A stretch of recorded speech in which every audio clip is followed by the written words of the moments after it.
Touchdown pass and Welcome into The Drive with Carrington Harrison. Back-to-back best sports talk hosts as voted on in the Pitch magazine. Live from the Fan Studios. Here's CDOT. I feel like this conversation needs a neutral voice. I sat here for probably the last 45 minutes or so. I was thinking about getting off work so I can go play the new Mario Kart, but I got 30 more minutes here, so I'm locked in. Rob and I are going back and forth, and I'm asking him, why are people so upset? We'll talk about it. I felt like this was a heavyweight championship fight that I just listened to on the post-game show. Vern is on one corner, and the post-game callers are on the other corner. So we got 30 minutes. I'm handing things back off to Vern. I'm sure Vern is getting himself a quick snack. He's getting some water. He's going to go on Instagram, TikTok, whatever you're going to do for the next 30 minutes, and then Vern will be back. I'll hand things off, 913-586-7965. Now, let's start with the one thing that I think we all agree on. Noah Cameron has been amazing. Noah Cameron should be in the conversation of going to the All-Star game, and I haven't heard a whole lot of that conversation. Noah Cameron should be in the conversation of Rookie of the Year. Like, we are talking about someone who has been not just the Royals' best pitcher for the last 5 weeks or so. He has been one of the best pitchers in baseball. So I think that is one thing that we all can agree on. Like, I can get you the numbers, but I don't need to beat you over the head in the next 20 minutes. We don't have a whole lot of time in trying to convince you guys of how great Noah Cameron has been. He has been amazing so far. Now, this seems to be the part where people are on opposite sides of this. Noah Cameron had 80 pitches in this game, and there was a point in the game where I would say, for the most part, as a manager, you set the lineup, and then for probably the first hour and a half, you don't really have to do a whole lot. But then there are decisions that you need to make throughout the course of the game to help decide on whether you are going to win or lose. Now, the Royals take out Noah Cameron at 80 pitches. Now, I think it is very, very important to note he has not thrown more than 92 pitches in any one of his starts. And it seems very obvious to me that the Royals are trying to protect Noah Cameron. I think the Royals have an inning limit that they have set for him, and they just simply haven't communicated to us what that is. Hey, we've got a really talented 25-year-old left-hander, and we don't want to do anything to damage that. I understand and appreciate what the Royals are doing. They're also up 3-0. Now, you got to get to the end of the game. Sure, you're up 3-0. If there is ever a time where you can say, hey, young guy, you've done your work, let us take it from here. I mean, wouldn't it be up 3-0 after the first 6 innings of the game? I feel like he made really quick work of what he was supposed to do. Now it comes down to trusting your teammates. Now, I understand that the rest of the game didn't work, but I feel like it is important to note, at least with what I heard, and again, text line if I'm wrong, tell me, 913-586-7965. Sometimes the players just mess up, right? Like, sometimes Patrick Mahomes makes the right throw and the wide receiver just drops the pass. Sure, it goes down as an incompletion. Mahomes did what he was supposed to do. You just didn't do what you were supposed to do. Sometimes guys are wide open in the NBA and they just miss shots. I kind of feel like today you can be mad to a certain extent at McEnroe, and I'm not saying you have no reason to be mad at him. I feel like multiple times he put the Royals in a position to win, and the players just simply didn't execute today. You put in Taylor Clark. Hey, if you can navigate this inning, we should win this game. You put Carlos Estevez in after another lead. He's your closer. We think we should get out of this inning. The Royals had 2 advantages in this 3. They had it after Noah Cameron came out. They then had it again with Taylor Clark, and then they had it at the end of the game. At some point, you need the players to execute. You need guys to go get other guys out, and that's just not really what happened in the final 3 innings of this game. So if I had to call it, and I'm right down the middle here, I'm not on Vern's side, I'm not on the post game caller side. I usually tend to put more of this on the players to go out there and execute. And I think Macatraro clearly had a plan. I think he showed trust in his bullpen, and the bullpen lets you down. And sometimes that's just baseball. Sometimes that's just life. I get the frustration by listeners on this account.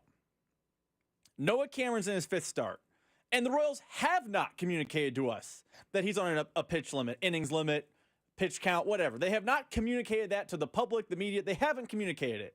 So it's fair to say, if you haven't heard about it, it might not be happening. And a guy who has pitched into the 7th inning and gotten outs and started the 7th inning and every one of his starts previous to today, I think it's fair for fans to say, why didn't they try that again? That's the only point that I think fans have a little bit of a gripe with. They tried this on, his first career start. They tried it his last start out. Hey, we're going to run you out there for the 7th and see what happens. Today, they did not even try to run him out for the 7th. Now, you're right. Schreiber may not be perfect, but he's got a 3-0 lead. He shouldn't blow it. Daniel Lynch, he's got a 3-1 lead. He shouldn't blow it. Taylor Clark, you got a 3-2 lead. You shouldn't blow it. Carlos Estevez, the 5-4 lead. You shouldn't blow it. All the bullpen pieces failed, but I do think I give a little bit, an iota of credence to the point the text line and the callers made in Vern's postgame show about Noah Cameron. Why didn't they at least try in the 7th? Because every start previous, they have at least run him out there to get an out or two or give it a good go. This is my question. And I know that this might be an unfair question, but it seems just like an observation. Isn't some of this just the volume of games that the Royals play? Like if the Chiefs played 162 football games, sometimes Harrison Butker would miss the kick. Sometimes Patrick Mahomes would throw an interception. Sometimes Andy Reid would call the wrong play on 3rd down, and we would have more shows like this one. Isn't this just a fundamental baseball thing where a couple of times you're going to pull the game out of the fire because you just have more chances to pull it out of the fire? You get 40 games in the 7th inning that are 3-2 games, and you're going to win a percentage of those, and you're going to lose a percentage of those. Isn't some of this just a volume where if you have a bunch of 7-inning, 8-inning, 9-inning, 1-run close ball games, you're going to win a percentage of those, you're going to lose a percentage of those, and sometimes you're just going to have post-game shows like the one we just had. That's baseball. The Royals are going to lose, 75 times at least this year? Somewhere in that range? I'm just doing the math off the top of my head. All of those 75 losses ain't going to be, hey, you just got beat 9-2. Some of them are just going to be heartbreaking defeats, right? I don't think that necessarily anyone, at least, I'll rephrase it. I don't think the manager is at fault today. I think their bullpen didn't execute down the stretch as a whole. And I think if you are breaking off pieces of blame for the blame cookie, there's certainly a group of people that could eat the blame for what happened today. And on that point, I'll agree with you. I think this is a volume thing. I also think to turn around and protect Matt Quatraro just an iota, I mean, it's not like he has HDH back there. Who do you want him going to? Schreiber is imperfect, but he's one of your higher leverage guys. Taylor Clark, despite his flaws, has been pretty good this season for the Royals. His ERA is in the 1s.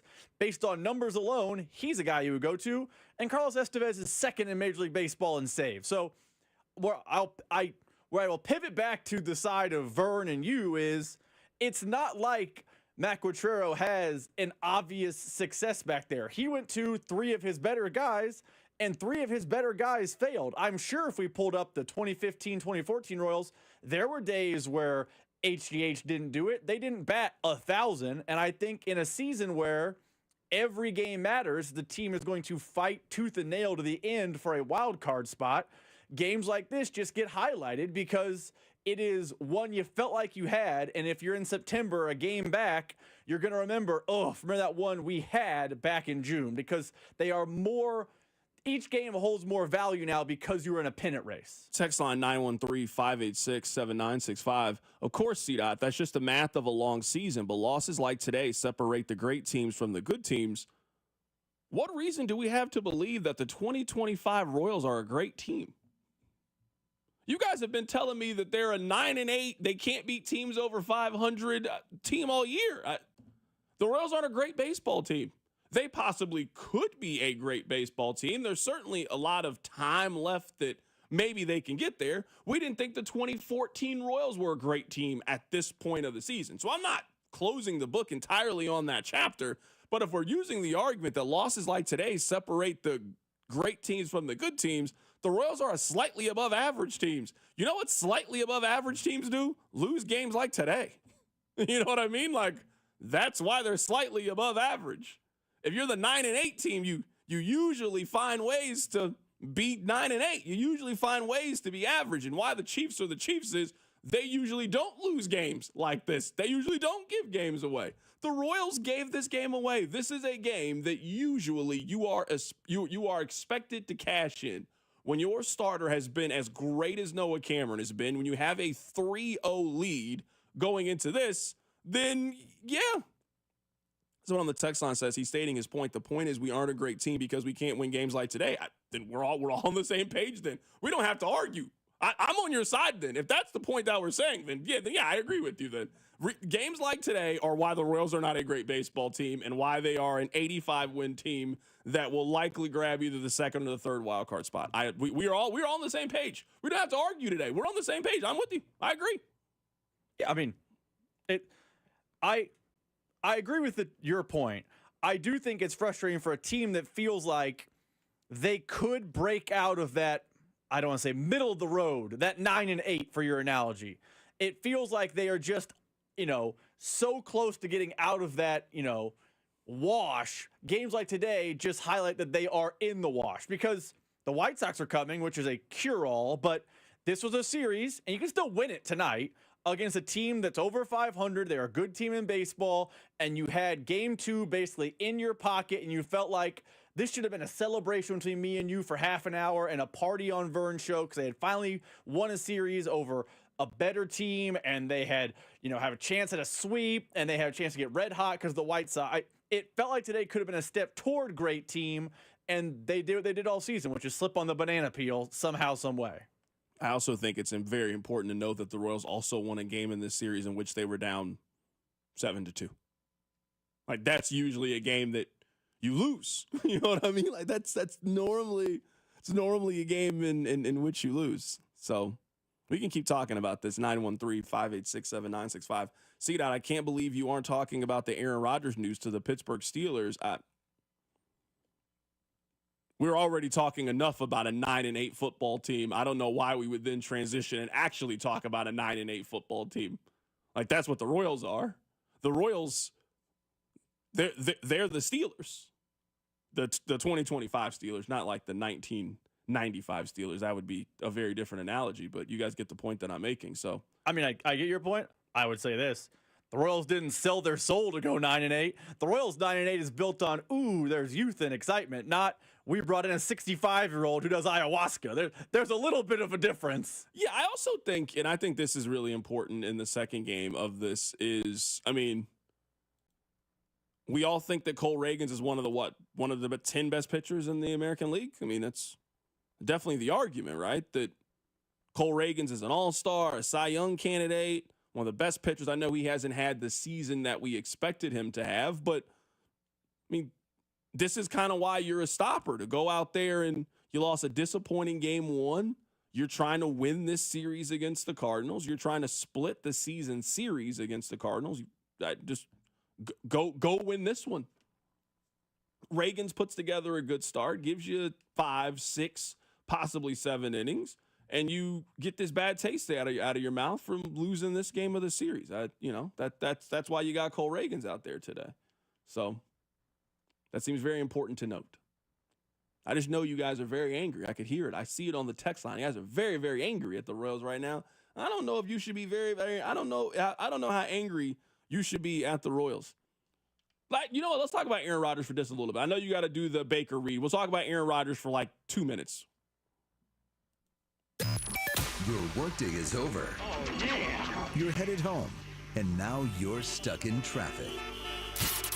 Time to get caught up on the biggest stories in Kansas City and around the country with CDOT and Rob. It's time for the hits. Number 1. Carrington's Ours Hits are brought to you by Baker University, where graduates earn higher salaries and land jobs faster than any other university in Kansas. Apply today at bakeru.edu. All right, you know what? Let's make hit number 1 the Steelers. Let's make hit number 2 game 1 of the NBA Finals, and then we'll get back to the Royals and them trying to win the series today against the St. Louis Cardinals. So, with Aaron Rodgers, I mean, I think we all knew that this was about to happen. I don't think that anyone is surprised at this news. This seems like news that we were all expecting. I mean, I've told you guys on this show, I believe that Aaron Rodgers agreed to be the Steelers quarterback quite some time ago, and they were kind of waiting for what's about to happen. They have mandatory camp coming up. We kind of need you to be here for the mandatory part. And he was basically just not showing up for all the optional stuff. Why show up for all the optional stuff? I guess this would be my question to the Pittsburgh Steelers. What is your goal with this? What do you expect to have accomplished with all of this? Because if there is any team that shows a level of commitment to being a slightly above average team and losing in round 1 of the playoffs, it's the Pittsburgh Steelers. You're doing all this for 40-something-year-old Aaron Rodgers, who is still probably he's the 3rd best quarterback in your division. I mean, certainly behind Lamar, certainly behind Joe Burrow.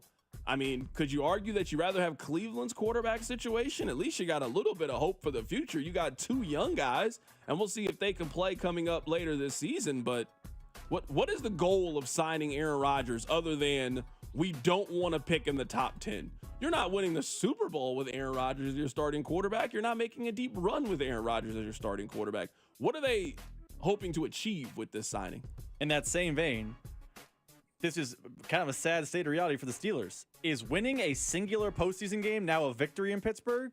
Because the Pittsburgh me and you grew up with, Carrington, would not celebrate a wild card win, but Mike Tomlin hasn't won a postseason game since the Eric Fisher holding game at Arrowhead. It's been that long.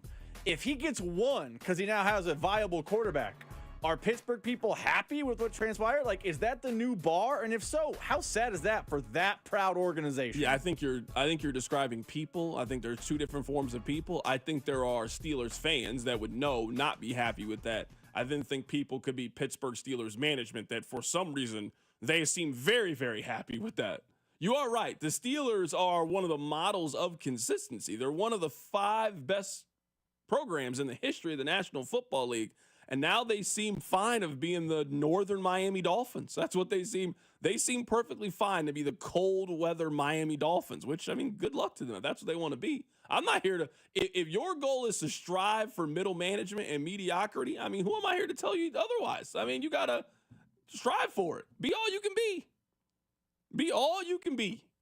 If that's what you're looking for, if you're looking to be the 6 or 7 seed, go on the road and lose to Kansas City or Buffalo in round 1 of the NFL playoffs, I mean, I don't know who am I to tell you that that's not what you should strive to be. I want you to be happy. If that's what Art Rooney wants, then I hope that he's thrilled with it. Number 2. Well, Carrington, we got about 3 or 4 minutes of show left. Marathon day for us. Just exhausting. You know what? A lot of people won't say it. I will. We put in a good shift today. People don't believe me this show, doing these shows are actually harder than doing the regular shows. I'm serious. I'd much rather just do the 4-hour show than do this little lunchable version of the show. Hit number 2. The NBA Finals are tonight. Finally, we can talk a little NBA on this show. I don't feel like anyone's excited but me and you. I don't think anyone's excited. Like, no one on the text line is excited about Game 1 of the NBA Finals today. I don't know if anyone's going to watch Game 1 of the NBA Finals but me or you. I'll be watching it. I'm happy with that. Is America excited about it? Because this is no. with I don't these think anyone is excited about it. We get to do our favorite hobby, which is pretend to care about TV ratings. I'm saving that take for tomorrow. I'm saving that for tomorrow. I'm gonna keep that one. I'm gonna keep that take for tomorrow. I mean, we already know the ratings will not be good for today's Game 1 of the NBA Finals. Like it will not be good. I'm not gonna lie to you guys. It's Oklahoma City and Indiana. It's not going to be good. It's going to be very, very poor ratings coming up later today. And they will certainly be mocked tomorrow on just about all of the shows. I don't think we will acknowledge it because they don't have that like traditional top 10 all-time player. Like they don't have LeBron or Jordan or one of those guys on their team. This Oklahoma City team is having one of the best seasons that we have ever seen an NBA team have. They've lost one game to a team in the Eastern Conference this year.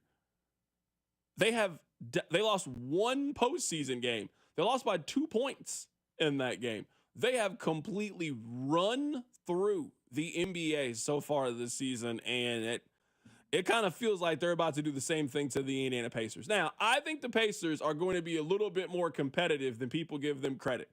They're going to get blown out in one of these two games in Oklahoma City.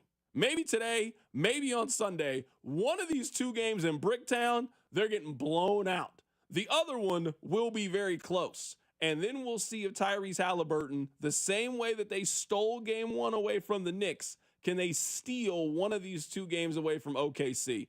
And if the Pacers go back to Indianapolis, tied 1-1 with the chance to take the series lead in game 3, we got ourselves potentially something intriguing. Potentially, possibly something intriguing. I mean, I hope you're right that we get something potentially, possibly intriguing. This feels like the Thunder in a run over. It feels like every time people have doubted the Thunder this playoff run, they've flexed their muscle and shown, oh, we've been the best team in the NBA all season. We're the best player in the NBA. We've had the best player in the NBA all season. We might have one of the top 3, if not the best coach in the NBA, and we have all season. And they have a bevy of picks, so they're not going away anytime soon. It feels like because they're Oklahoma City and Shea isn't a household name yet, like as far as like the LeBron, Steph era, people have discounted them. But this feels like their moment to flex on the NBA and just throttle a lesser Pacers team. It just feels like that's coming. Yeah, this just feels like a OKC 4-1 is what it feels like. That's what it feels Gentleman's sweep. Yeah, it feels to me like OKC wins these first 2 games. The Pacers win game 3. They make you think that this series could be fun and intriguing, and it's not fun and intriguing. Kind of like what happened with Minnesota. Feels like very, very similar. We're going to see the same series again. Like almost the exact same playbook. I mean, the good thing about that series is we saw what I'm going to start calling Darren Peterson, but a little bit better, Shea, dominate in the NBA Finals. That'd be fun. Okay. All right. That's how I know it's time. When does the music start playing? Is that coming up soon? Because once you start talking like that, that's the end of the show. Did you see, you can mark it in your calendar, 6 months from now, Missouri and Kansas are going to play a basketball game down at the Sprint on a Center. Sunday. Why do they keep doing this to us? Ain't doing nothing to me. I'm going. I'm going. I have season tickets, but I like it on a nice Saturday. Yeah, I mean, I'm not that hurt by it. This is why it doesn't bother me. Once we get to the end of the NFL regular season, all the good games are standalone primetime. You know what we never get in December? A really good noon football game. You never get that. There's never a marquee noon game. That game gets moved to 3:25 or at night. And Sunday Night Football against the Chiefs is also that night. So it could be a possibly great day. We should, you know what, Rob? Me and you should try to pull the double dip. We should try to pull the double dip. I already have tickets for one, so that's the KU home game. All right. I am out of here. We'll be back tomorrow. We have a normal show tomorrow, so it'll be what you normally expect. Take care of yourself. It's The Drive. The Drive with Carrington Harrison. Watch the show on YouTube by subscribing to the 965 YouTube channel. The Drive, brought to you by DM Injury Law. Have you or a loved one been in a car wreck? Contact DM Injury Law today and get the money you deserve. Car wreck? Remember, Mike's got this. 965.